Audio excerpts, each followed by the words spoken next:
What are your thoughts? What are your just like off the cuff thoughts, Christy? Yeah, so Immediately. well, initially I was really frustrated initially when it rolled Yeah. out, for a few reasons. One is that I actually chose Squarespace instead of other website builders because it had this ability to kind of keep the rails on your design when you handed it off to clients. So it was really Right. hard. I mean, people could still break your design, but it was hard. Like they kind of kept things looking mostly good. Um, Hmm. so with Fluid Engine, my first thought is those guardrails are gone, gone. Like people They can really make a were. I mess of know. this in 2 seconds. Um, that's still the case, but I Yep. have to say that there's a lot of design flexibility that I'm enjoying. Um, Being able to create layouts that were just impossible in Squarespace without a ton of custom code before.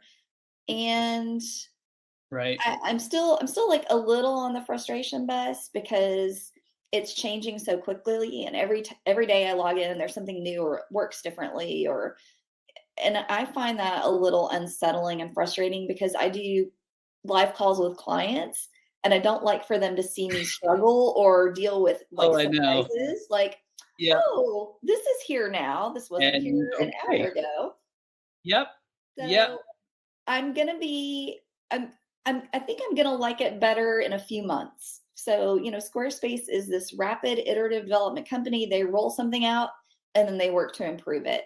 So I think we're Right. on that like working to improve it mountain right now. And when we hit the summit, I think it's gonna be awesome. So Agreed. that's I wish we were a little further up Summit before it was fully launched. But I do think I'm with you. I think it was the right direction to go. I feel like they had just knowing where the web design industry was going, they had to provide some of these other options. And I do think Fluid Engine's great, but totally agree. It's that every day it's like, oh, well, they fixed this, and now that other workaround that I had isn't really working, and so I got to go fix that. yeah. It's a lot of catching up. And I'm sure But the I, code changes have also impacted a lot of your work and plugins. So do you find yourself, are you yeah. like in the like stressed out, like this changed and now I have to go update all my code? Yes. Yeah, yes, often. I updated like we knew it was coming, and so I updated a few pieces of code and got those ready. But then they with the rapid iteration and how quickly they're releasing new things, it's like tweaking some other things. Mhm. And of course, every single time it happens, they drop it on like a Friday at 11, and like I'm just like maybe taking the weekend early, and it's just Yeah. throws my weekend into just total oblivion. So that's happened twice, but I do feel like I'm willing to put up with it because all these changes are for the better. Like I can understand their decision making process, and it's like okay, I'm glad they're improving the product. Yeah, absolutely. I think it's like when they rolled out 7.1, this is a very similar process to that. And I have Yeah, the same frustrations. And now I love 7.1. I don't want to ever look at 7.0 again.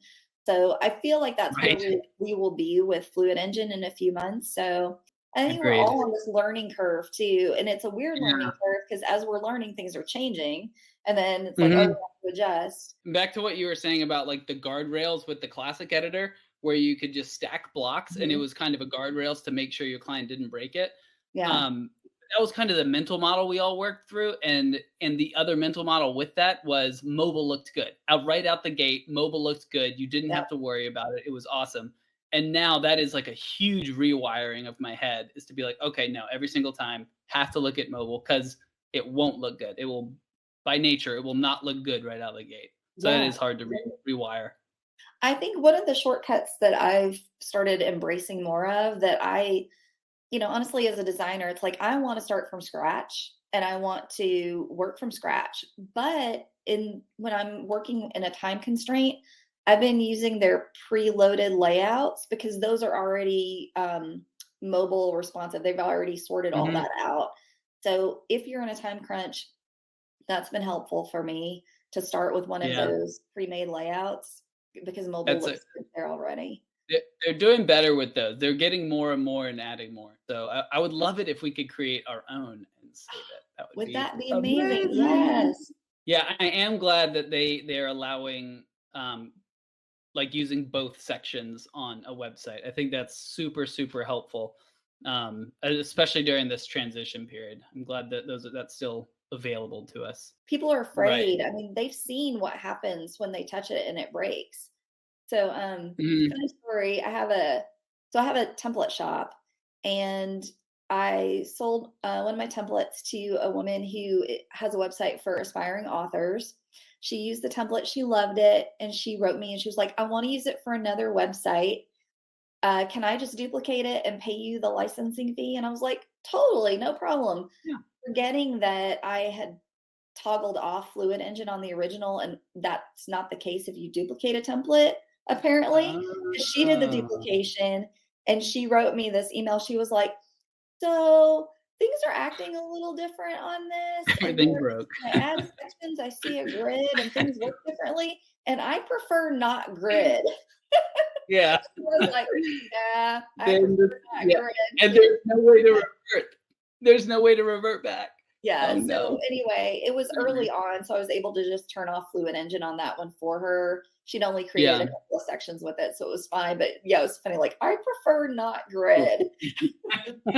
Don't blame you.